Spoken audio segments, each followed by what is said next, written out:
My life was the epitome of perfection, until my wife Laura dropped the bombshell that she was going on a date with a colleague. We'd been married for 6 years, relishing the freedom that came with being child-free. But a few months ago, she started lamenting the monotony of life, even broached the idea of having children. I tried to be understanding. We even entertained the thought.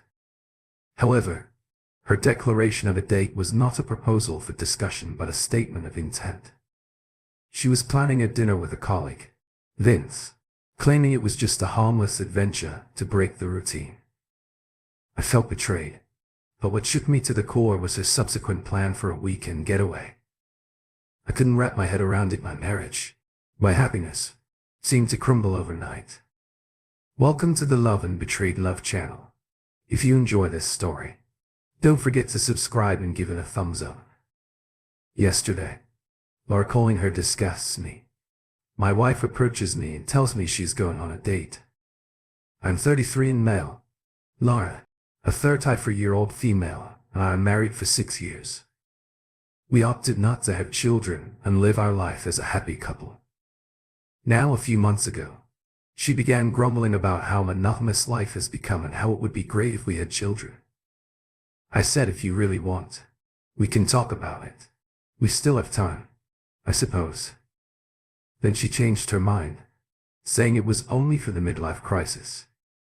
I chalked it up to her mood swings and moved on. Then yesterday she revealed that she was going on a date with her colleague. A date I believe she was toying with my brain. I laughed and replied, you got me. She looked at me with wide eyes and answered, no, I'm dating seriously. I couldn't believe what she was saying. I mean, you don't expect your wife to come to you and say she's going to around with another man out. Dear Lord, for almost 10 minutes. I believed this was a prank. I inquired why she was suddenly going on a date. She stated this to break the repetitive rhythm. She wants to do something adventurous. So what was that? I'm going on a date with a colleague. She brushes it off, stating it's not a big issue. It was only a supper. I just couldn't wrap my head around this information. She sat me down and said, remember when I told you that life has grown monotonous and that we needed to do something fun, but we couldn't figure out a solution? I interrupted her and told her that we had found the solution. We devised a new itinerary that included a weekly date night and a little vacation every 3 months. We did try a number of other things you recommended. She stabbed me and nothing about it seemed exciting. Then let me finish. So I was talking about this at work with my colleague Vince. You recognize him, right? He chimed in saying he was going through the same thing. He later approached me privately. We discussed this extensively. He too has tried many approaches with his wife, but none of them appear to be effective. Exactly like us. So we decided to go on a casual date and see if there was any adrenaline rush. That is why we scheduled this supper. I inquired if she could hear herself. She asked, what's wrong with 2 people eating dinner?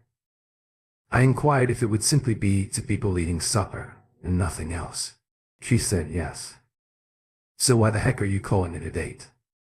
You may just say you are going to dinner with a colleague. She exhaled. God, I wanted to be open with you. We thought you'd act like this.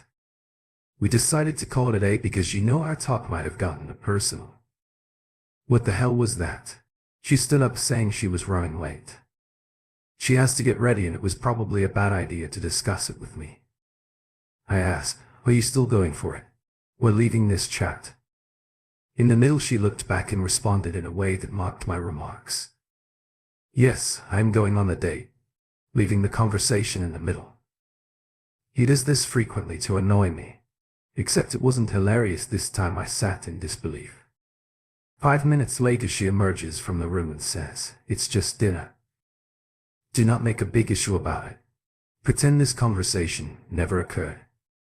I called up from the couch, unsure what to do or how to respond. She stepped out of the room, looking stunning in her red dress, and remarked, oh, look at your face, red like my outfit. Hold tight to your desires and we'll have fun tonight. She tried to be sweet with lots of I love yous. I took a deep breath and tried to remind myself that it wasn't a big deal and that she was only going to have dinner. It was no big deal. Right. But I felt uneasiness and discomfort in my chest. I could not remain calm, no matter how hard I tried. I called a friend for a beer and we went out drinking. I really wanted to split my anxiety with him, but I thought it was a little early. So I discussed the situation with him in third person. I informed him that my colleague was in trouble. I'm not sure if I communicated correctly or if he understood my situation. He claimed it was nothing to be concerned about, as if it were just a casual dinner in a public place. I was still sitting at the bar when I received a call from Ella asking me to come home. I was surprised because it was still 9 and she was at home. She was only gone for a couple of hours. I feel ashamed to admit it, but I felt relieved and happy that she was back home and I assumed nothing had happened between them. That's correct. St. Man blurred the entire thing. So I went home and she ran to hug me. At this point I was on a different tangent. I was thinking she might have made up a story. Just a mess in my head. Alternatively, you could simply put me to the test. You understand how women are. I inquired what's up. She sat me down and said it was a lot of fun and exciting. She feels so alive after this date that they are planning a weekend away. What's the F? I freaked out. I snapped her and got up. She held my hands and asked me to relax. She said it was just for fun to regain my energy. Don't you want your old Laura, who is always full of new energy? See, I'm already halfway through my date with him after only 2 hours. You know I love you and this is just going to add up to our happiness. I said, let me get this straight. So you want to F this man over the weekend and you think it would strengthen our relationship? She was like, yeah, pretty much. I was cornered and asked, you slept already, didn't you? I was an inch closer to being violent. Only God knows how I told myself. She pushed me away and swore that nothing had happened yet. But she really wanted to go for the weekend trip. She said, I love you and this won't mean anything. But I really want to explore this fantasy of mine just by talking about this. I'm getting wet down there. Do you want to feel it? I yelled out, why did you quench it today if you so desperately wanted to be with someone else? She screamed back, saying may I save you the excitement for the trip. She was headstrong that she wanted to go for it and see how it actually felt. I was pretty much drunken before I made a foolish mistake. I drove off. I called my friend to ask if I could sleep on his couch.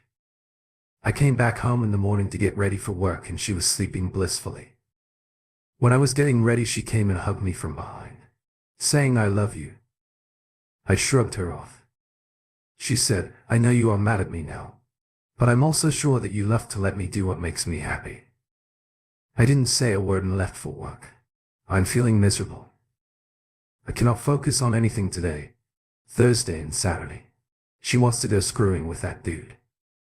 I can't stop feeling miserable about it. I know my marriage is certainly over now. I'm not even thinking about saving it anymore. All I want is to make that pay for opening her legs for another man. Well, you know darn well that more has happened and it was never about just going for dinner. It's time to hit and run and leave no prisoners. Here's a reality check. If your wife comes to you and wants to go on a date with someone else, it's always a big deal time to buck up the moment she suggested anything like that in the first place. You should have known better. Update 1. I made her freeze in the cold, frigid night. Yes, her body was too overheated up with the motions down below and it needed some cold therapy. After I was done talking about the situation on Thursday, I sat down to draft my strategy. Like I mentioned, I can now let her walk all over me. While on my way back home, I bought the house lock and booked a locksmith to come down on Saturday to change it. I purchased another nameplate for the house with just my name. When I went back home, she was wearing see-through lingerie. I was surprised. Like, what's this all about? She looked at me and asked, isn't this sultry to make anyone beg for me? I want to look my best. On Saturday, giggled and continued. I skipped work and went shopping. Not that I wanted to save my relationship, but I wanted to capture her remarks so that she doesn't back out later. My phone was in my pocket with the recorder on. I asked her if she still wanted to do this, despite knowing there will be a consequence. She touched my lips and murmured, "What are the consequences?" "There'd be no consequences. I adore you, and I know you love me. This is only for fun, like you're going fishing to clean your mind. Take it in the same manner." I asked her, "So you're saying you're certain about having sex with your colleague, despite the fact that I not approve of this extramarital sex?" She said yes. "Indeed. So why are you making such a huge deal out of it's only sex?" "I'm not marrying him or anything. I do not love him. I love you." She kissed my cheeks and whispered, "I love you, you hear? But I really want to do this. It's only one life. I want to try everything." I was appalled by her touch, but I allowed her to do so because I was recording her. Closer is better. I freshened myself and headed out with a friend. This time I told him everything. Last time I wanted to protect more of his reputation in front of my friend, but now I don't care. She wants to show off her tits to the world. So be it. My acquaintance mentioned I was sleeping on his couch that night. That pretty much sums it up for him, but he was surprised to learn what Lara was up to. I didn't say anything about my plans. I intended to keep it a secret until I executed it, but I told him I was ending our marriage. He claimed to know a lawyer who helped his uncle save a large sum of alimony going to see his narcissistic wife. I demanded that he obtain the lawyer's information. Funny, he already had it for me. That is how friendship works. Yeah. I went home that night. She was in bed. I took out my pillow and blanket. She inquired where I was heading. I asked, "Why do you care?" She glanced at me and whispered, "Do you remember our vows that we would never sleep separately?" I flung the pillows back onto the bed and yelled, "So let's see who is talking about the vows. We also promised never to bet anyone else, remember?" She exhaled that I acted unreasonable, tossed and slapped the opposite side. I gathered my belongings and went to the couch. I surely cannot share a bed with someone who sleeps with me yet fantasizes about other men. She spent the entire Friday evening getting ready and packing her bag for her big day. Meanwhile, I met with my divorce lawyer on Friday afternoon to discuss my terms. He heard the recordings and urged me to obtain evidence of their stay, if feasible. Nevertheless, the recording is sufficient. When she went to take a shower on Saturday morning, I snooped into her packed bag, swapped her lubricant tip with a comparable tip for the hot white sauce of the same texture and returned it. I knew she couldn't have sex without breasts. She's one of them who is concerned about unpleasant entering. I wish I could see how she applied the pun to her lady bits. The fun part is that they're going to a resort in the middle of a forest. It's unfortunate that she can't buy another tip herself. I sneaked into her phone and then her text to find out where they were staying. I couldn't find it, but I did find hundreds of texts exchanged between them in the last 3 days, discussing how they planned to accomplish it. The conversations revealed that they hadn't done it previously. It does not matter. My marriage is ended. I didn't have time to take screenshots, so I took images of their discussions with my phone. Before anyone wonders how I get access to her phone, let me tell you something. We both know each other's phone passwords. I hadn't spied on her phone previously because I didn't feel the urge to.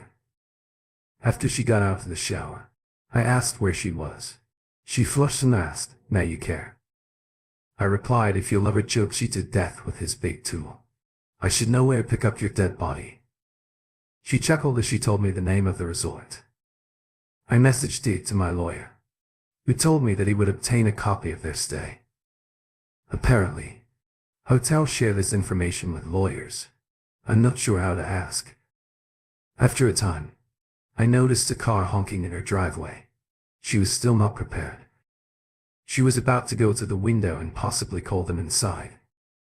I shouted, "Don't you dare call him inside my home. You'd both lie here with broken limbs." She chuckled and ordered him from the window to stay in his car, and she will come. I turned up the volume on the television to its utmost. She was saying something, but I didn't hear. After she left, I called the locksmith and had the locks changed. I took her name from the nameplate at the entrance. Then I packed all of her belongings in large rubbish bags and stored them in the backyard. The empty closet brought me back to reality. I sat down and howled like a baby for several hours. It was already evening. By then, I had two choices: pity myself and suffer for the mistakes I never committed, or take control of my life and go forward. I selected the latter. I showered and headed out with a friend. He has been helping me stay sane. Today is Sunday. I went to the gym early in the morning to get rid of bad ideas before sitting down to write this post. She's expected to return tonight. I can't wait to tell you all about her reaction to the closed house. Thank you for reading this. It's about how she's basically rubbing everything in your face. She transformed you into Alara. Finally got to have the fun she had been looking forward to. On Sunday, she arrived before schedule. It appears she left the resort in the afternoon without taking a shower. I noticed her enter the driveway. She appeared angry and unhappy, as if she had been glowing with vitality. When she left and was now upset upon her return, she appeared unhappy with smudged makeup. Her screw partner abandoned her, but she did not say goodbye to him to offer for her. She tried to open the door but found it locked. She took out her key and attempted to unlock it. That's where things got interesting. I was monitoring her through the camera mounted above her entrance. She was sleepy and reaching for other keys to unlock it. She dropped her bag and money to the floor, cursing out. Then she began knocking on the door, pressing the doorbell and yelling, "Are you home? Why doesn't this stupid door open?" I texted her, "Check out the nameplate in the backyard."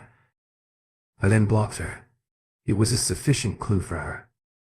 She realized that the lock had been changed and she was no longer welcome in the house. She began yelling my name, begging me to come out and knocking on the door. I yelled from the window, if she didn't leave, I would record her parents and her friends. She was astounded that I had recorded her. She began crying. "Why are you doing this to me? I'm freezing in this cold. It's too cold outside. My body is already numb from the 4-hour drive. Please open the door." I did not open it and let her plead. She proceeded. "I'm already feeling unhappy and guilty about my decision. That idiot forced himself on me despite the fact that I told him I don't do it without lube." I was frozen to death when I heard this. I opened the door to let her in. She attempted to hug me, but I blocked her. She sat on the couch and broke down. I stayed silent for a minute. Then I questioned her why she hadn't called for help. My throat dried up as I asked her, "Did D rape you?" She stopped and said not to rape, but he persuaded me into doing it and said it wouldn't hurt. But it did hurt, and I told him to stop, but he did not. I inquired whether it happened only once. She said no, 3 to 4 times, and each time he persuaded you to try again. "And you did?" She said yes. I lost my composure and snapped at her. "You manipulative witch. Do you think I am a jerk for believing you? Are you 16 years old? Who was manipulated? You had a resort, not his house, from which you could not flee. You may have pushed him and walked away, but you didn't. You stayed the night with him. You tried God knows how many times, in the hopes of getting the excitement you were looking for." She started crying and stated, "The resort was in the midst of a jungle. How could I avoid him?" Yes, it was, but it was not deserted.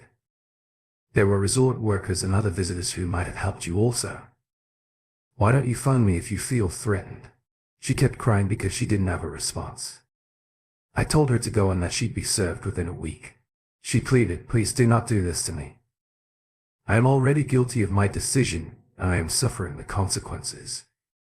You've already gotten your retribution by modifying the cycle. What else do you want?" I pledged to be a good wife and never nag about anything. I remained unimpressed and stated that the ship had already sailed. Our marriage ended on Wednesday. When you went on a date without my permission, she explained, I promise you that nothing significant transpired between us. He barely got in. I mean, I rarely let him in. You know I can't do without lubrication. I laughed and replied, good for you. But we're finished here. I warned you there would be consequences. Remember? She resumed her waterworks. I thought our marriage was strong enough to last. I adore you and I know you love me. Please do not do this. I said I loved you very much, but now I loathe you severely. Now please leave if you don't want me to forward all of the recordings to your parents. She was once again taken aback by the fact that I was recording even in these chats. I said I'm no fool to talk to her off the record. She stated that she intended to file assault charges against Vince and that she required my assistance in this matter. I laughed and said, too bad. You have to deal with it all alone, not just the court case, but also our divorce. She begged me not to leave me in this stressful situation. I opened the door for her and explained that I never wanted to deal with anything alone, but she wanted a thrill correct. What better way to deal with two court situations simultaneously? Following a lot of friction, she finally departed. I submitted the divorce papers to her office because I didn't know where she was hiding. However, my lawyer received a call from the courier business informing him that the receiver had resigned from that office. This happened when I was in the first or second year of junior high school. I think I was about 13 years old. I grew up in the countryside. I had to forward the papers to her parents. I decided to stop by and inform them in person about the situation before the documents arrived. They've been sending me lovely mails, so I suppose I owed them this much. They wondered why I had come alone and where was Laura. I told them we were divorcing and I had no idea where she was. They were terrified of my response. I offered them the surface-level explanation that she went out with her colleague against my objections, and now I can't get her back. Her mother immediately called and asked her to come home. She responded that she was out of town seeing her best friend, Kathy, and would return following weekend. Alternatively, they normally pay her a visit anytime she is home. Crap, their childhood pals. Kathy's ex-mother-in-law called and confirmed that Laura was with her, despite the fact that she was in a bad mood, and she told her that she would look after her. Honestly, I was relieved to know she was safe. When my wrath dissipated and I learned that she had recently resigned her job, I became anxious and concerned about her well-being. Laura has paid a high price for her entitlement, but that does not mean I will take her back. Never. That is it. I can't go into depth about my divorce terms because it's still ongoing. I'm not sure I'll even update it, because I just want to get past this. I've been engaging with this community for the past month, updating, responding to comments and communicating via DMS. It was very helpful to me, but I'm afraid I won't be able to go on because I'm continuously debating this topic, so I leave it here. Maybe after everything is finished or when my feelings change, I'd update on the remaining details. Thank you for commenting on my post. I mean, anything consensual is never okay, but drugs obviously took some hard left to get her where she's today, and she's deluded to think you'd ever be alright with something like that, especially given you hadn't even discussed it before. And you're certainly correct. Okay. She desired excitement in her life. What could be more thrilling than courtship? I'm very sure you don't treat your loved ones the way she treated you, but it is just me. Here is the next story. It's lengthy and ongoing, involving a custody struggle for my friend's daughter. The matter is still in court. To avoid incriminating myself, I will minimize the information to be anonymous. I will use fictitious names and omit certain details. This is the story of my former best friend and business partner and his wife. He's still my friend, but we aren't as close as we once were. This issue influenced both of our lives. Thus, I believe I'm in a good position to share it. Some of you may regard me as the evil guy, but please consider yourself in my situation before passing judgment. Perhaps you will understand. Perhaps you will not. But I don't care. My friend's name is Max. We grew up together in the Midwest. He's a great guy. He would not damage anyone, an introvert. Geeky and extremely intelligent. We have opposite personalities, but get along well. We are the same age and enjoy playing video games together. I participated in rock during high school and joined the military after graduation. Max wanted to join, but his father refused because it was during the Middle East War. His father opposed the Middle Eastern wars. I'm not saying his father was wrong. Many of my friends died needlessly over there. Max could have been one of them, but it didn't go well for him, and he's now serving more than 20 years in prison. It appears that his fate was to either end up in the Middle East or serve time here because of a woman. I couldn't help but wonder what I could have done differently. Perhaps I could have prevented his relationship with his future wife from becoming tense. When he first told me he was seeing someone, it was near the end of my military service. I also wondered if I was as guilty as him because I was too afraid to tell him the truth. I still have secrets that I haven't told Max, and I know he would be devastated if he found out I was honorably discharged from the military after serving for 8 years, the majority of which was spent in the Middle East. A few days after I returned, I invited Max to join me for a drink at the bar. Max is now very busy and had previously declined my invitation. Once it's becoming increasingly difficult to convince him to take time off work. We met up occasionally when I was on leave, but we've drifted apart since Max currently operates his own manufacturing company. He earned a degree in bioengineering and manages 7-figure firm without joining the military. He began less than 4 years after I left the service. On the other hand, served in the military for 8 years and am now unemployed, and qualified for a high-paying career. I feel like I'm starting a-ish. I was not shocked by Max's accomplishment. He's always been the smart one with all the answers. The objective of our meeting was to encourage him to hire me in his quickly developing business. We talked about it a lot when he launched the business while I was still in the service. I may help with customer interactions and obtaining parts overseas. He was making several visits to Asia to identify vendors for components his team designed, and I believed I might help with that in other areas. We had discussed joining him when I completed my military service, so I arrived to the bar early that day, expecting he'd show up after previously canceling on me. When I pulled into the parking lot, his car was directly behind mine. His business was already thriving, and he was driving his dream sports vehicle. To maintain anonymity, I will not mention the car. I was thrilled to see him. I hadn't seen him in 2 years, and he'd gained around 40 pounds since then. We exchanged pleasantries as we entered the bar. Max isn't the drinking or bar hopping type, but I've developed the habit of meeting people at bars over the years. During our talk, I attempted to bring up the job we had discussed years before, but he kept evading. He was more interested in discussing his Chinese wife, whom he had met in China and brought to the United States on a spousal visa.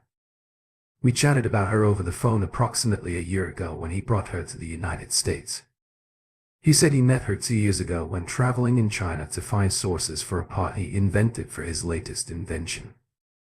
She served as both his translator and liaison. He hired her promptly, and she spent roughly a year working from China before migrating to the United States. She is currently in charge of part sourcing as well as worldwide and local supply chain distribution for his organization. They now own the business 50/50s. After bringing her to the United States on a spousal visa, they conducted a court wedding in China, but she now wants a white wedding in the United States, something she has wanted since she was a child. Max is a bit geeky and socially inept, so he easily falls for any girl who pays him attention. I always warn him, since it never ends good, so I attempted to warn him about this too. She had taken far too much control over his firm in a short period of time.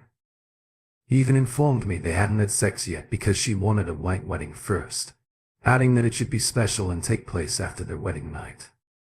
That struck me as ludicrous and a massive red flag. Despite knowing her for 2 years, bringing her to the United States, giving her control over critical aspects of his business. Living with her for about a year and being married. They hadn't had sex.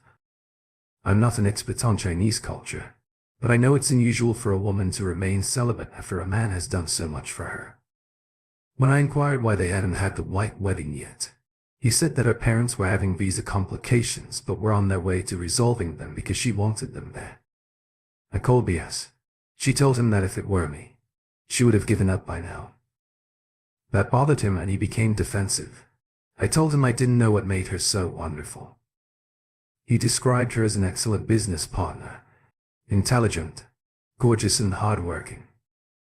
I urged him not to give her authority over his business and pointed out that many Asian girls are gorgeous and intelligent, so she is not unique.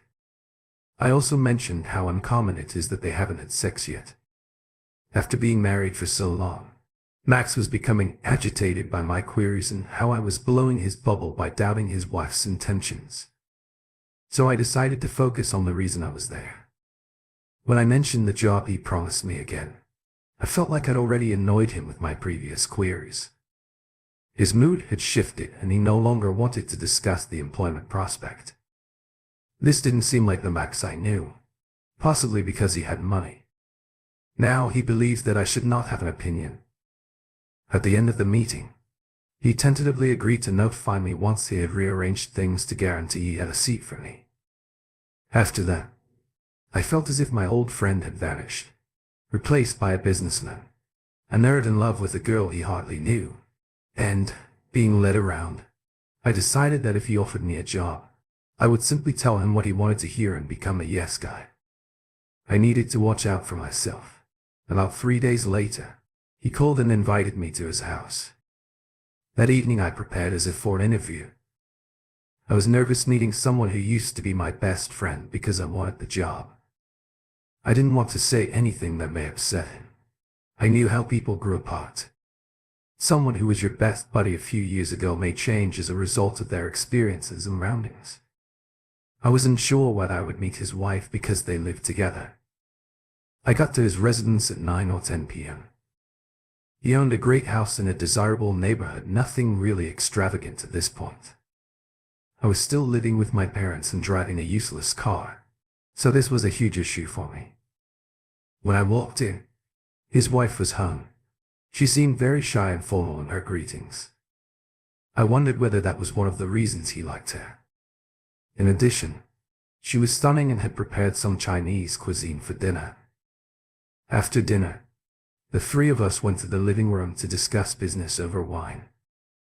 Long story short, I was offered the position of Vice President of Customer Relations and Sourcing, with 2 employees reporting to me.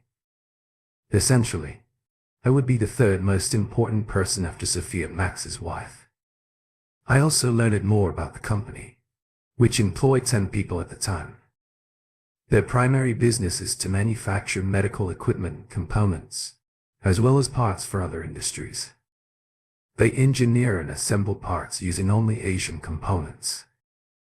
They visit customers, assess their requirements, design the part, manufacture it in Asia, and assemble it in the United States. If you have good inventors and engineers, this model can be extremely profitable, because the customer may require that part for the rest of their lives, making you their sole supplier. Since you own the patent, you can set the price without competition. I also realized Sophia was more involved in the business than I had anticipated. She's in charge of supply chain, customer relations, marketing and some hiring, while Max, as president, is responsible for engineering, quality and patents. So I'd initially be more supportive of Sophia than Max. Sophia speaks good English with a Chinese accent, is beautiful and appears to be very competent and well connected with suppliers and customers. She's only 25 and 2 years younger than us. Max informed me that he was expediting my hiring because he and Sophia were arranging a business trip to China and Vietnam in a few months. He asked me to replace him on the trip so that Sophia could introduce me to their suppliers. He thought it would be a good moment to bring me in, as the business grew. Sophia makes this travel at least every 2 months. Thus, it would be beneficial if I could assist and learn about that aspect of the firm. During the meeting, we drank some wine and they both became more calm. Looking back, I could tell Sophia was being a little stiff in front of Max, but her more gregarious nature would occasionally shine through. I didn't think much of it, and even if I had, I wouldn't mention it, knowing how much Max dislikes hearing criticism about his wife. About a week later, I began my job training. I had my own office and was being shown the ropes. 2 weeks later, there was a manufacturing expo in Vegas that attracted many medical industry clients, providing an excellent opportunity to showcase our products in front. So Max, Sophia, another male co-worker, and I attended the 3-day exposition. We had booked a tiny booth for the occasion. I was lucky to be invited on the trip, as it presented me with a chance to learn more about the business by presenting our products to customers and guests. The expo ran from Wednesday to Friday, so we planned to fly in on Tuesday and be flexible about our return date, dependent on the results of our meetings and any additional chances. We flew into Vegas on a Tuesday night and all 4 of us stayed at the same hotel. I assumed I wouldn't have time to tour Vegas because of all the marketing and product material I needed to evaluate. I had some inquiries, so I decided to stop by Max and Sophia's suite. When I arrived at their hotel, Max explained that Sophia had gone downstairs to take a break. If I recall well, Max was reviewing some designs, but he was unable to answer all of my questions clearly because they were more relevant to Sophia's side of the business. After meeting with Max, I left his room and contemplated going downstairs to check on Sophia. Max isn't the type of guy who hangs out at the pub solely to drink. He's not a drinker. There must be some reason like doing business or meeting up with pals. I walked downstairs to see if Sophia was at the casino and found her conversing with a guy at the bar. She instantly waved me over. When I joined them, they began to ask my opinion on a particular horse racing tournament on which people were wagering. I knew nothing about horse racing, but I felt like they were trying to throw me off since she was captured. I didn't see anything improper with her talking to someone at the bar. She might be looking for business, which is why we were in Vegas. Right, but the way she replied suggested that she was trying to hide something she was drinking, and it appeared that they were flirting before being discovered. She tried to play it off as if they wanted my opinion on horse racing, but the guy walked away soon after with a frustrated expression. I began chatting to Sophia about the questions I needed answers to. She'd already had a few drinks and was more open than normal. Being a gregarious person, I was able to strike up a discussion and we began discussing her relationship with Max. Surprisingly, she didn't have anything positive to say about him. She stated that he was all about work, highly judgmental and had preconceived notions about how people should behave. I did not contribute anything to her remarks concerning Max. I simply followed along with the chat, agreeing with whatever she said. I'd read not to get between them before. That's when I discovered more about her. She was born in China and was the only child. Her parents were strict and she grew up in a traditional Chinese environment.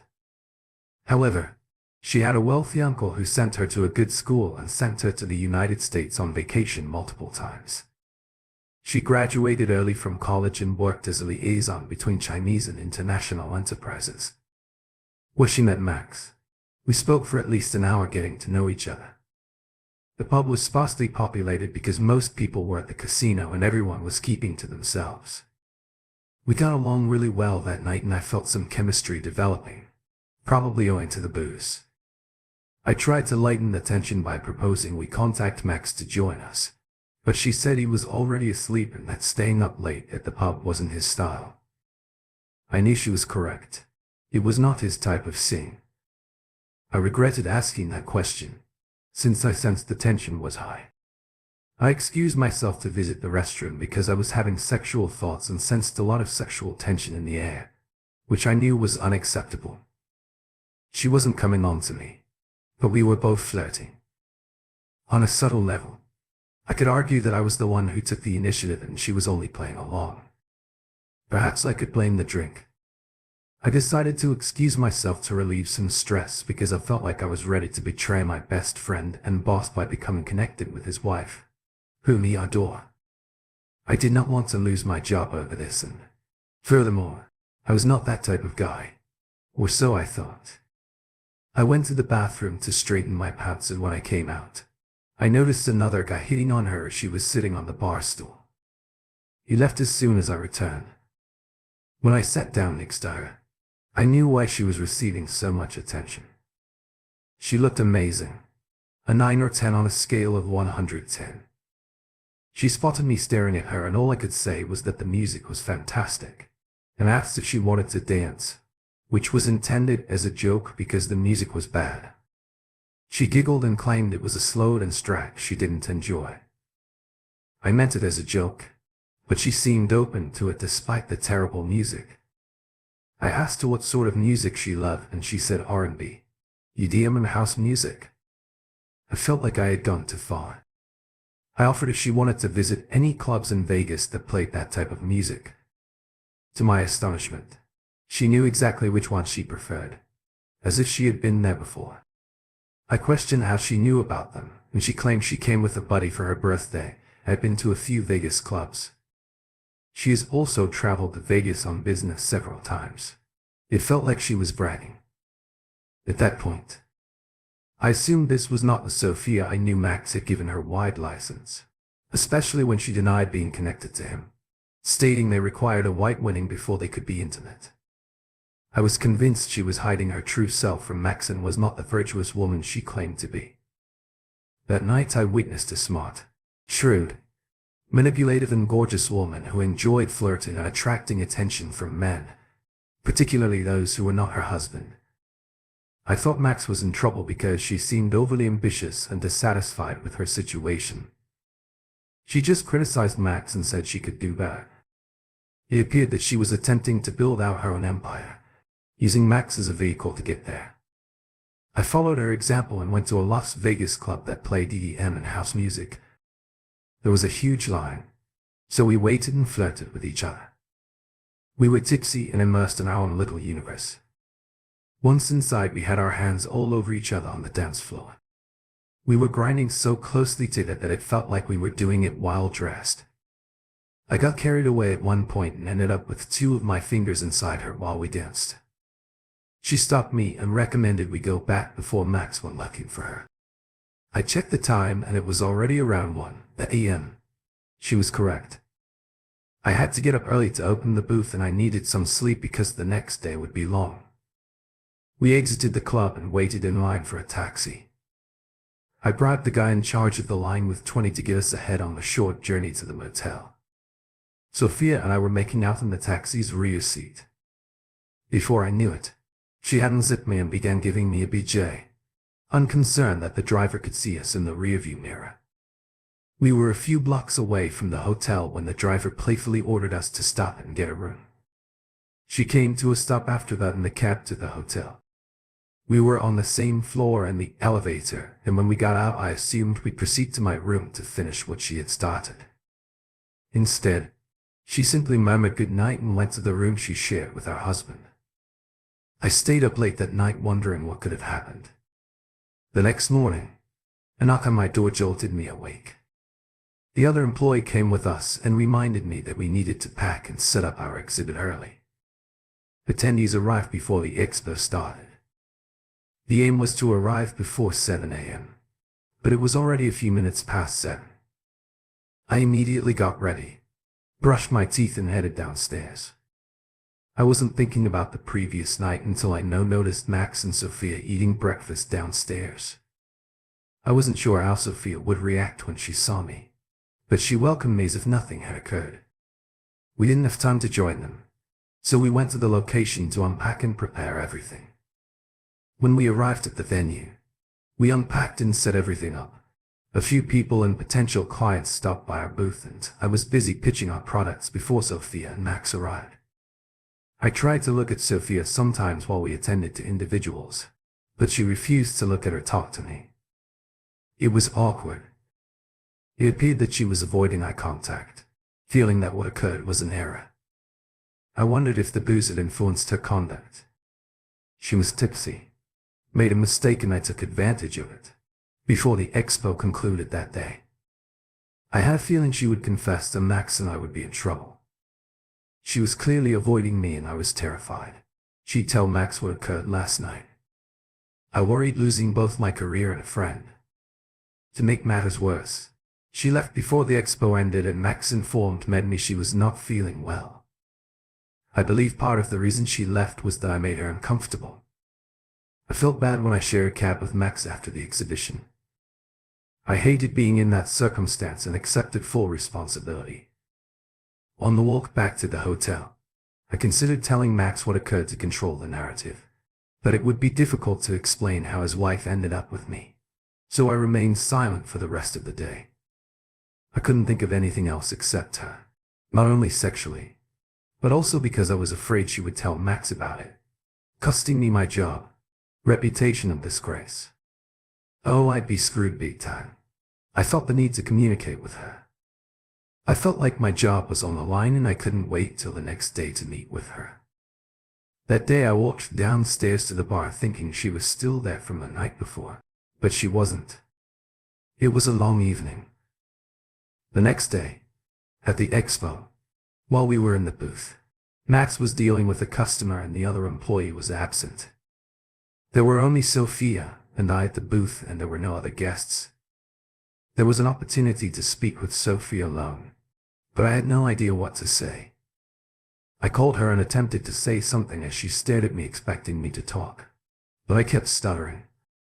She had this look on her face that said, "What the hell is wrong with you, dude?" I ended up apologizing for the other day and she said, "I know it will never happen again." She simply looked away from me and continued about her business as if nothing had happened. It was almost as if the entire night was a blur to her. The tension was broken when a visitor approached our booth and inquired about our product. After that day, I felt a little better when we were alone. Her reaction was so apathetic that you would expect someone who did what she did to have more to say. I returned to the motel that night feeling slightly better than the previous day, and I slept well the following morning. The last day was scheduled to spend a half day at the booth with meetings with possible customers interested in our services. The other employee and I spent most of the day arranging for our merchandise to be shipped back home. Max and Sophia stopped by a few times, but they spent the majority of their day in private meetings with clients and consumers. I had some normal interactions with Sophia that day. No awkwardness. It was as if the fling from 2 days ago never occurred. After the event, the 4 of us took an Uber back to the airport. I was seated in the front seat. Max, Sophia, and another coworker were sitting in the back. I looked in the rearview mirror and noticed Max and Sophia speaking and laughing with each other and another employee. I felt as if I had escaped a bullet and I was relieved that things with Sophia did not go further. The trip to China was postponed, although I'm not sure why. However, I am aware that Max and Sophia had intended to have the white wedding she had always desired. Her Chinese parents had already arrived in the United States and the majority of Max's colleagues had also attended the ceremony. At this point, I didn't see Max very much and our relationship had transitioned to a more traditional boss-employee dynamic. I was generating more money than I could anywhere else, but I expected my income to increase in less than a year, based on the company's performance during this time. We also employed 6 more salaried personnel. There were now 3 managers, me and 2 other guys, Sophia and Max, 3 engineers and 21 hourly people. Next month, Sophia and I planned a trip to China so she could introduce me to other vendors and select a source for components for our launch. While I was ready for the vacation, I was certain that something sexual would occur. Our business class seats were adjacent to each other and we were staying in the same hotel. We planned to visit the places together for business and she would then travel to her relatives in Western China before returning to the United States. Things were going great for me at the time. I had enough money for a down payment on a property and a committed girlfriend friend. Despite my desire to Sophia, I hoped it didn't grow into an intimate encounter, because if she made a move on me, I wasn't sure I could say no. During our long flight, we largely discussed business and had polite conversations, but nothing sexual. One exchange that struck out was when she asked me a hypothetical question about whether I thought she was a strong leader and whether I would join her if she founded her own firm. I responded yes, of course, but in the back of my mind I thought that was an odd question. Why would she want to create her own firm when she was already a key partner in her husband's thriving business? They were just married, therefore they weren't suffering marital troubles. That question did not make sense until several years later. The rest of the week was spent networking, developing business ties and sourcing providers for future product development. We remained in the same hotel for 2 days in one city and 1 day in another before she traveled to the western part of the country to see her family. I didn't go out to explore or sightsee because those were not my interests. I spent the majority of my time on the phone with customers in the United States or working on my laptop, ensuring that everything back home ran smoothly. After my one-week visit to China, I felt confident and at ease in my role. I imagined myself as an international businessman and even a product marketer, which I did not attend school for and was not qualified for. I owed everything to Max for giving me the opportunity. After our trip to China, it became clear that the affair had been brief. I was relieved that it never happened again and our relationship became more professional from that point forward. A few months later I got engaged to my girlfriend and we married soon after. Financially, things were going so well that I was earning nearly 12,000 after approximately a year of employment there. Sophia became pregnant during the same time period and gave birth to a baby girl months later. My wife gave birth around the same time as we were all the same age, married around the same time and had daughters the same age. Max and Sophia attempted to include us in every event they hosted. They were trying to get us to become close friends, and my wife was on board. But I did my best to keep things strictly business. I was more concerned with work and family, and I did not want to get involved in anything that would interfere with my marriage or work. I had a strange feeling about Sophia and Max's marriage, especially how she appeared to control him, and I didn't want to get involved. Furthermore, I did not want my affair with her to be exposed or put me in a position where it could continue fast forward. 2 years in business was thriving. I was making around $250,000 per year, and we were expecting our second child. Max called me one evening and suggested we go to a bar. I thought it was strange because we hadn't hung out in a long time and Max wasn't the type to hang out at a bar unless it was for business or something meaningful. The man rarely drinks, so I was understandably nervous about the situation. The thought in the back of my mind was that perhaps my sins from 2 years ago with his wife had come back to haunt me. I went to the bar expecting to be fired or have something bad happen, even though I knew him well enough to know that if he found out about the affair, he would most likely fire me over the phone, eliminating the need for a meeting at the bar. I wondered if he wanted to handle things differently. Perhaps I was overthinking it. I went to the bar nervous as hell, but when I got there he started telling me his problems. It wasn't about me. Instead, it was about his and Sophia's relationship being on the rocks. He had been having family problems and wanted to voice his frustrations to me. Like I mentioned earlier, I didn't hang out with him that much anymore, he said. The reason he doesn't hang out with me and some of his friends that often is because Sophia tried to isolate him from anyone close to him. He said that over the years he and Sophia had drifted apart due to frequent traveling. To make matters worse, her parents, who had visited them 2 years ago when they got married, refused to leave and were now trying to control how their 2-year-old daughter was being raised, causing friction in their marriage. He was having problems raising his daughter in a multicultural home, especially since her parents were still there. He complained that his in-laws do not listen to him and tried to isolate him in his own home. I paid close attention to what he was saying. It seemed like he had been going through this for a while and didn't have any to share his story with. I was probably the closest friend he had and I didn't feel close to him anymore. It must have been really tough for him to share, because he knew I had warned him about this years ago. I felt really angry for him. I thought it was wrong for them to try to take advantage of him because of his meek personality. I wanted to tell him to just kick the in-laws out. But he said that his wife had agreed that the in-laws would be leaving for China in a few weeks. Just by listening to him, I could tell that Sophia was totally in control of the home. He walked on eggshells around his own house, which probably gave his in-laws the confidence to dictate how he should raise his own daughter. I didn't want to come on too strong and tell him to lay down the law like the man of the house, because that would be inappropriate and he's not that kind of person. So I asked him what Sophia thought about her family staying in their home so long and trying to raise their daughter the way they wanted. He said that Sophia supported it and even encouraged it, because she said their upbringing made her the woman she is today. He told me that Sophia also said that since they both travel often, her parents are the only stable force in their child's life. After he said that, I didn't find many flaws in Sophia's logic. Based on how Max explained it, Sophia and Max do travel a lot, sometimes for weeks, and it would be good to have someone permanent around. But I didn't tell Max that I knew there was more to the story, so I pressed on. He later told me that they hadn't been intimate for over 4 months.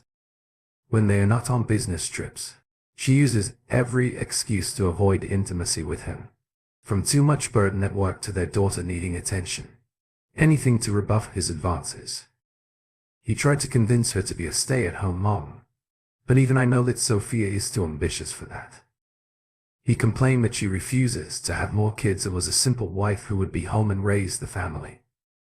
He said they have all the money they need, but she continues to want more control over his business. I asked him if he had even considered divorce.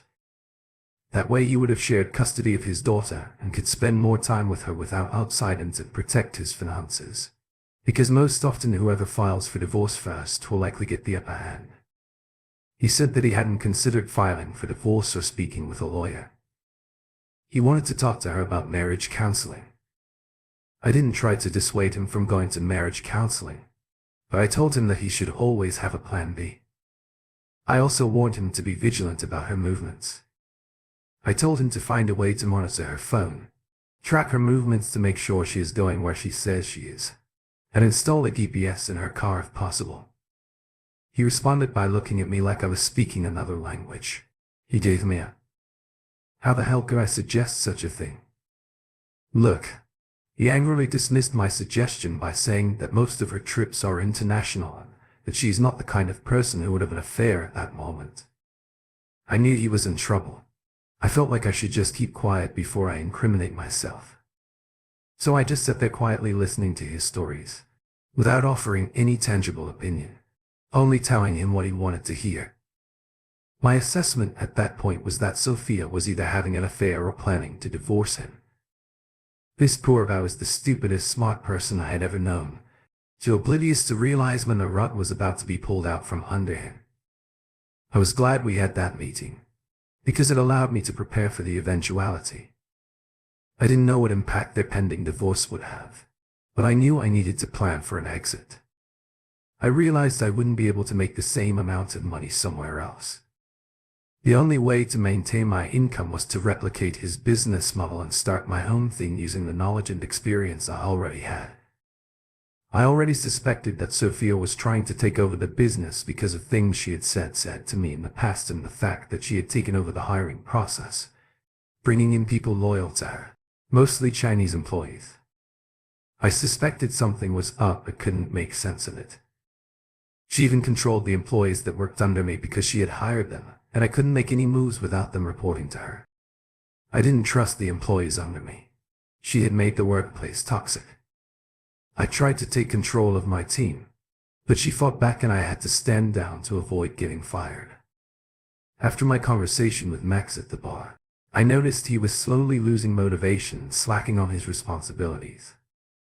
The good news was that they had created such a good business model that it could sustain itself without prospecting for more customers, as the current customer base was enough to make it profitable, but there wouldn't be any new product advancement or growth. A few days later, I noticed that Sophia wasn't showing up to work as often and wasn't answering her phone, even when I called her on WhatsApp. A day or two later, Some of our suppliers overseas stopped responding promptly. I also noticed that we had lost some customers and it was obvious something was happening. After 5 consecutive days of her absence, Max called me and 3 other managers into his office to explain what was going on. He told us that he had a disagreement with his wife and she was trying the business. Some of the suppliers and customers were loyal to her, and she had been trying to create our own business and ruin our reputation. He suggested that the fallout would be immense and we should brace ourselves. We could have to let half our employees go. He told me that I would have to travel to China and Vietnam the following week to obtain other suppliers, while he would manage the customer interaction aspect of the business. After the 2 other managers left the room, Max and I chatted alone and he told me that I had been right all along. He explained that the damage on the business would have been far greater if he hadn't caught her sooner. She could put all our ideas in motion. After our meeting at the pub, he couldn't stop thinking about the prospect of adultery, so he installed a monitoring device on her phone. It discovered out she had been in intimate connections with numerous men on WeChat. One of them had previously proposed to her, she had accepted, and they planned to move in together and start a similar business to ours. She was going to marry him and move him to the States now that she was a citizen due to Max. The man had an engineering degree like Max, was much older and had a greater network in China. Apparently they had known each other much longer than she had known Max. According to the text messages Max found, she told him that she planned to divorce Max and take over the company. I wasn't sure how she intended to accomplish it, but Max told me she intended to divorce him in around 5 months, but she was exposed too early, prompting her to act hastily. Max uncovered everything and confronted her, so she stopped showing up at work. Most of her vacations were not just business-related, but also romantic retreats. Max told me that before he discovered her affair, she vowed to attend to marriage counseling and urged him to begin individual treatment. All the while, she had already decided to divorce him and was simply buying time. He told me that he was extremely depressed in it and contemplating suicide for some days. When he started crying, I hugged him to console him. He seemed to have been holding down his emotions for quite some time. I asked him where his daughter was and if the in-laws were still at his house. He said the in-laws had left. He had hired a babysitter for their children and his wife had disappeared. After he confronted her, he informed me he had called her several times, but she did not answer. He knew she had been calling his suppliers and customers, ordering them to stop doing business with him and exchanging all kinds of damaging papers in an attempt to destroy him. However, some of the clients were loyal enough or suspected it was a fraud, so they called him and informed him of the situation. Some providers were solely concerned with money and would stop communicating if they were not paid, so her idea did not pan out as she had intended. At this point I assumed Sophia had abandoned her husband and daughter to join her boyfriend-fiancé in China, where she was unsuccessfully attempting to steal some of his business by calling his customers and suppliers. She had already destroyed a number of his suppliers in Shanghai and Vietnam, so it was only a matter of time before we ran out of certain components and our customers complained about late delivery. I had already visited China and Vietnam several times and had established a network of contacts in that part of the world, so I knew my way around. I'd also been looking for suppliers in South America, but with little success. Before we planned our one-way trip to China, we only had about a month's supply of some crucial items that she had effectively damaged. So we had priorities. We scheduled a one-way vacation because we didn't know when we'd return unless we found alternative suppliers who could give us but the crucial components.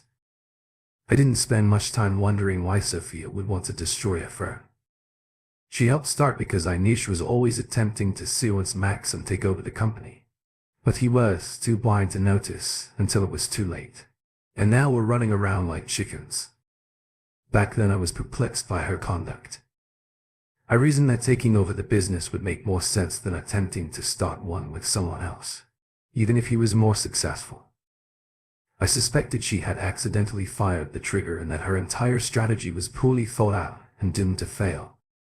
I'm not sure if there was more to the tale than I knew, But based on my perspective and the information I had, it was the conclusion I could draw from her reasoning. At this point, all I cared about was saving this firm so I could keep paying my mortgage and living the luxurious lifestyle my lovely wife and children were accustomed to. I felt like she was the enemy and didn't think about the 37 employees who made a living from the business Max had developed.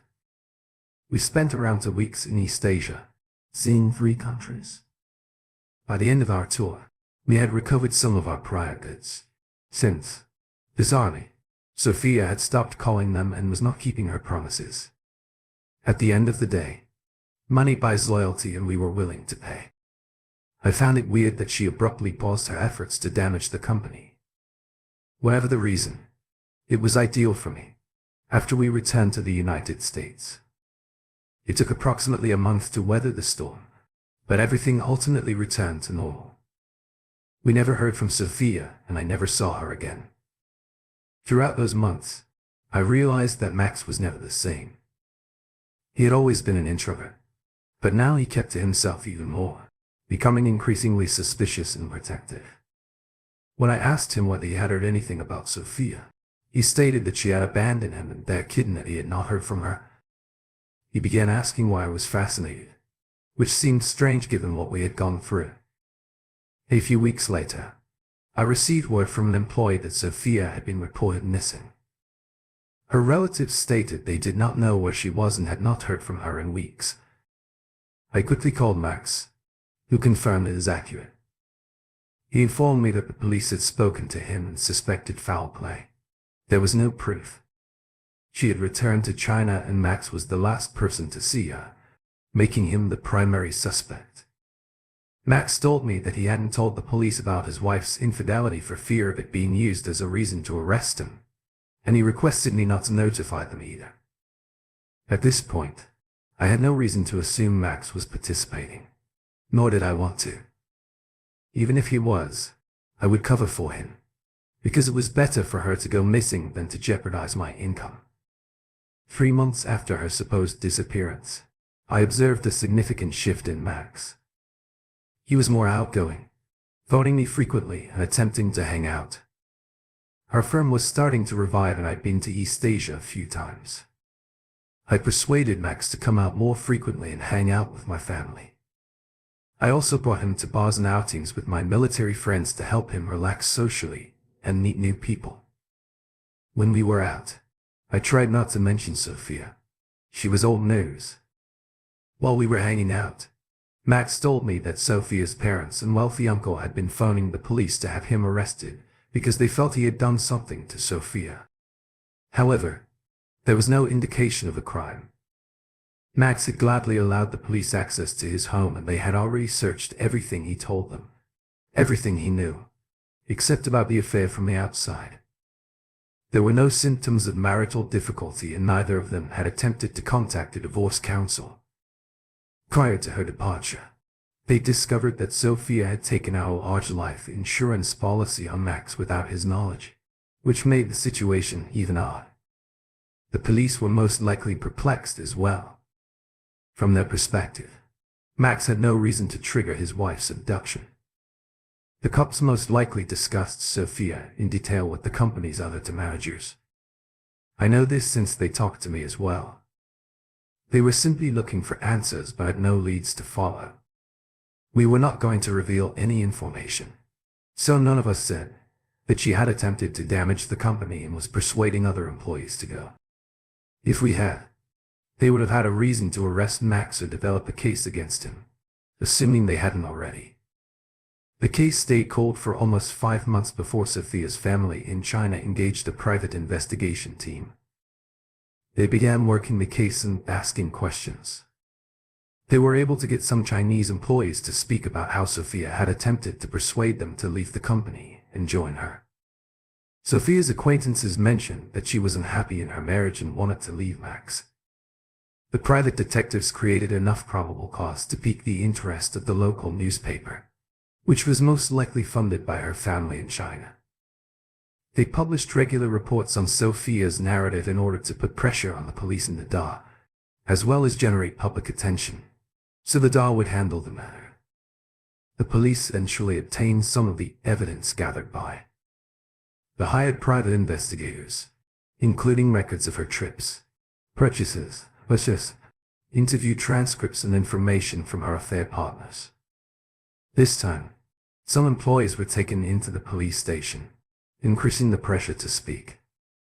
They later discovered that before she went missing, Max notified me and the two managers that she was attempting to destroy the company, and I was instructed to travel to China to fix the damage. When I was summoned for interrogation, I arrived with a lawyer and refused to provide any information to aid the inquiry. Since I did not want to incriminate myself, they asked for a statement from me, since they knew I was close to Max and Sophia. They tried to intimidate me by telling me I was a suspect and an accessory to the crime, as if I felt guilty because I had hired a lawyer. In the back of my mind I had a hunch. Max had done something to Sophia, but I refused to believe it. They eventually gave up on getting a statement from me, but they continued to harass me by arresting and releasing me within 24 hours, as well as showing up at my employment. I don't know the specifics, but they obtained a warrant to search Max's home again and confiscated some items. Missing posters of Sophia could be found on bulletin boards across town, assuming she had died. They were looking for information that could lead to an arrest and a reward. The police inquiry continued for an additional 6 months.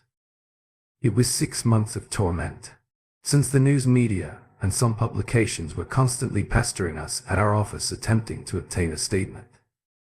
I was certain that some of them were forged and paid for by Sophia's family. This had a negative impact on some of our staff and the company began to lose individuals. 6 months later, things had cooled down. Throughout those 6 months I also communicated with Max and we spent a lot of time together. He seemed to be aware of this. I knew he had something to do with her disappearance, so I didn't have to question him whatever transpired between them. I tell myself to sleep easy at night that this woman was attempting to take food off my children's tables and destroy a firm I had worked hard to develop. She deserved everything she got. After 6 months, the DA did not want to pursue the case to trial, since they only had circumstantial evidence and hearsay. They might get it past the grand jury if they're lucky, but he could be acquitted in a trial. If further evidence came to emerge later, the case would be over. So they chose to wait for more proof and the matter was placed in the cold case department. For now, things picked up at the company. It appeared that we had weathered the storm. About a year later, my wife contacted me at the airport as I was ready to catch a flight out of the country. She urged me to turn on the local news. I reminded her that I was at the airport and that only CNN was on, so she should let me know what was going on. She stated that about 2 weeks ago a jogger discovered some human remains spread throughout an area. It appears to have been excavated by some animals. They discovered a skull and the dental records matched Sophia's. I quickly abandoned my flight and contacted Max, but he didn't answer. Max's lawyer shortly contacted to advise me that he had been arrested. His bond was set at 30,000 and we quickly released him as soon as the judge permitted. Long story short, I spoke with Max, who informed me that it was an accident. What happened was that she informed him that she was leaving him and bringing their daughter to China. He resisted and shoved her, causing her head to hit the wall and collapse. She subsequently recovered and Max assisted her to the couch, where she lay down and continued to talk, but not loudly. She told him she'd take their daughter and lay on the couch to recover from her concussion.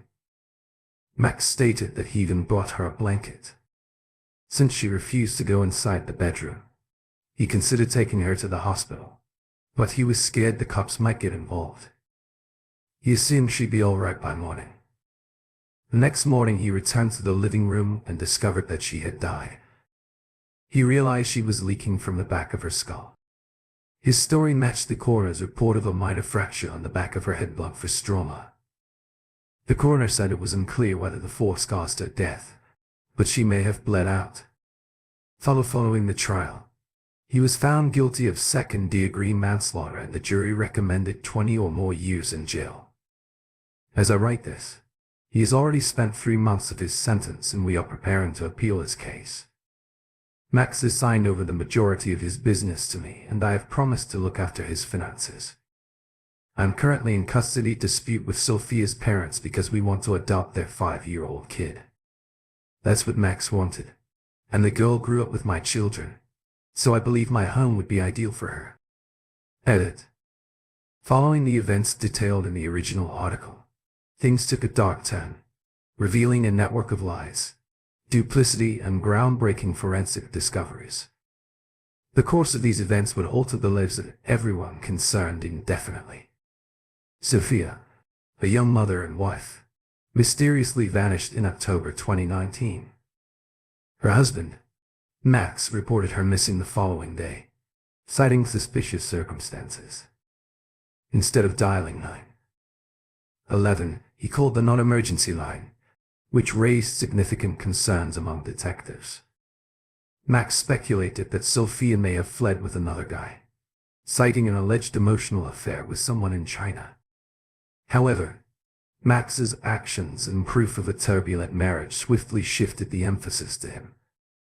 Investigators quickly discovered hours of tape disputes on the couple's phones, suggesting a very disturbed marriage. Max's conduct during police questioning, in which he recalled taking leisurely drives rather than actively seeking for his missing wife, heightened suspicions. On October 25, 2019, Max was arrested for physical child abuse after bruises were discovered on their small daughter. This arrest allowed the police to keep Max while they gathered additional evidence, including a peculiar script discovered in his flat that appeared to be designed to mislead the investigators. The case broke open in March 2021, when a hiker discovered Sophia's skeleton remains in Rockbridge Memorial State Park, the same location where Max proposed to her. This discovery marked a turning point. Max's boots with muddy soles and juniper tree needles were among the evidence gathered. Christine Edwards and her team at the Missouri Botanical Garden tested these needles for DNA and found that they matched the juniper trees at the burial site. This novel application of plant DNA placed Max on the scene, where Sophia's body was discovered, giving key evidence against him. Max's trial started in November 2021. Faced with substantial forensic evidence, his defense argued that Sophia's death was unintentional, the consequence of a push during an altercation that led her to fall and harm herself. However, the prosecution led by then Boone County Prosecutor and Knight produced a compelling case, including covert audio recordings of their arguments and forensic botanical evidence. The tapes revealed Max's dominating and abusive behavior, which contributed to the premeditated murder. Max was convicted of second-degree murder on November 11, 2021, following a 10-day trial. The jury did not believe the killing was premeditated enough to warrant a first-degree conviction, but they did agree that Max was responsible for Sophia's murder. He was sentenced to 28 years in prison, 1 for each year of Sophia's life. Following the trial, Sophia's friends and relatives described her as a compassionate, clever and artistic person who was adored. Her sudden demise caused a major vacuum in their lives. The neighborhood also witnessed the sad impact on the couple's little daughter, who was forced to grow up without either parent. As a result of the tragedy, the case received national attention, not just for its terrible elements, but also for the innovative forensic procedures deployed. The use of plant DNA to solve the crime was unusual, and it demonstrated the novel methods that can be used in criminal investigations. This case serves as a grim reminder of the possibility of concealed violence in seeming everyday lives, as well as the critical role of improved forensic technology in attaining justice. As Max serves his sentence, the aftermath of this tragedy continues to impact the lives of people who knew Sophia, ensuring that her memory and the lessons learned from her instance are preserved. For more information, see full stories and in-depth coverage from sources such as CBS News and local Missouri news sites, who extensively covered the investigation and trial. Thank you for tuning in. If you enjoyed this episode of the story, please give it a like, and don't forget to subscribe to get notifications for updates.